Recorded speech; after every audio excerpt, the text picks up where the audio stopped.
So one of the first questions is how much stake do we have in Shalimar Paints currently? Currently, we have 52.85% post the open. Currently, we are not planning any incremental debt-driven acquisitions. As I mentioned in the plan, we are seeing acquisition debt till now is 1,000 crores. I'll give the breakup of 1,000 crores also. We've infused 680 crores in Shalimar Paints. We've infused 600 crores in RDC, 1280 crores. And we have then paid off 200 crores from IDC stake sale. That makes it to 1049 crores. That is the current debt. And that will also 600 crores will get repaid through RDC stake sale. So apart from that, as you can see in the plan, we've not assumed any acquisition at this moment. And we don't have any acquisition plan this year from any debt point of view. We currently already, next question is, when do you plan to raise equity at Hela Infra level?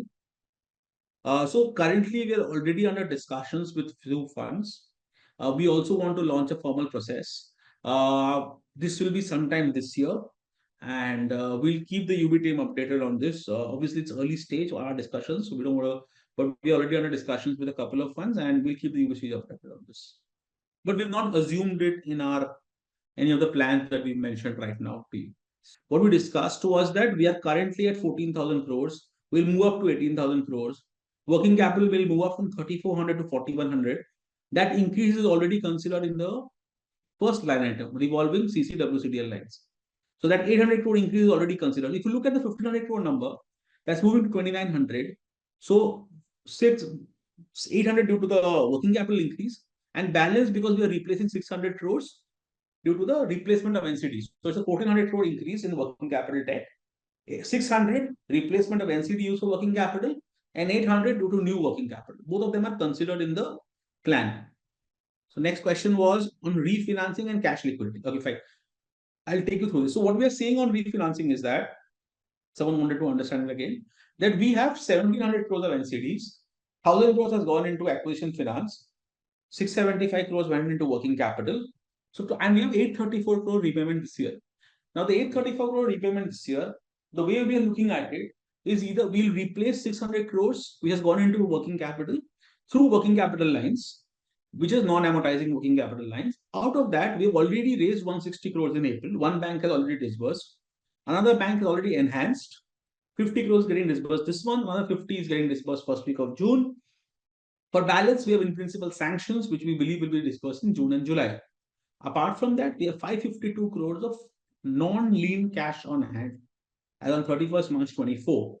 Apart from this, we have RDC stake sale, 100 crores already raised in May, which the press release will go out end of May. And we're planning the IPO of our RDC, for which DRS people will find in July. Apart from this, we have a sanction to refinance the NCD through bullet OCDs of 350 crores. We are also not considered in this 215 crores of CC lines, which are unutilized. We've also not considered any operating cash flow for FY25.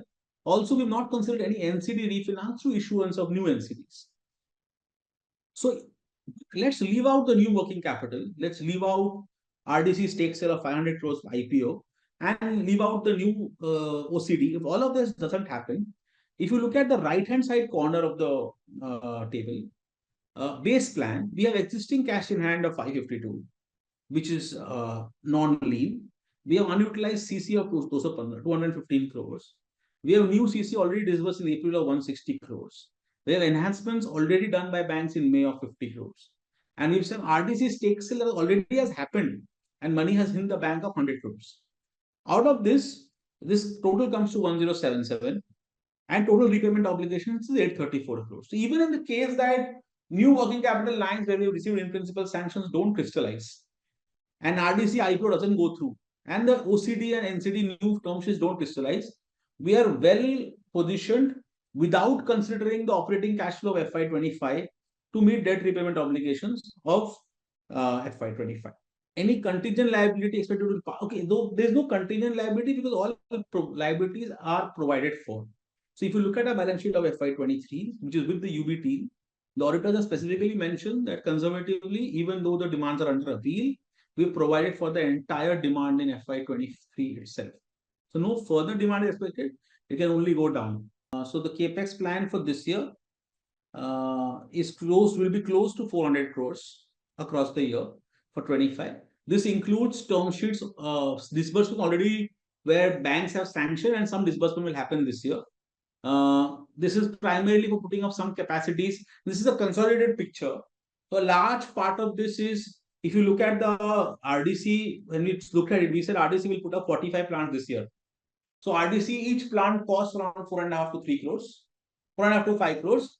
So a large part of this is RDC doing some capex and Shalimar doing some capex. Infra market level, there will be some capex primarily equipments, but it's now 500 crores across the group. I think it continues to remain concrete and AAC blocks, while other categories are younger for us. But concrete, what has happened is the entire industry is changing. The entire industry is shifting from cement to concrete, we believe. India is getting more vertical as we speak, and India needs concrete to get in tier 2, tier 3 cities. As it get more vertical, it utilize more concrete. Both RDC and Infra, RDC, we've seen the growth at RDC. We are seeing the growth at the overall level, how concrete is growing. We continue to believe that today in a $40 billion cement market, only 15% is concrete, 6 billion. Even in that 6 billion, only 1 billion is brands, 5 billion is unbranded players.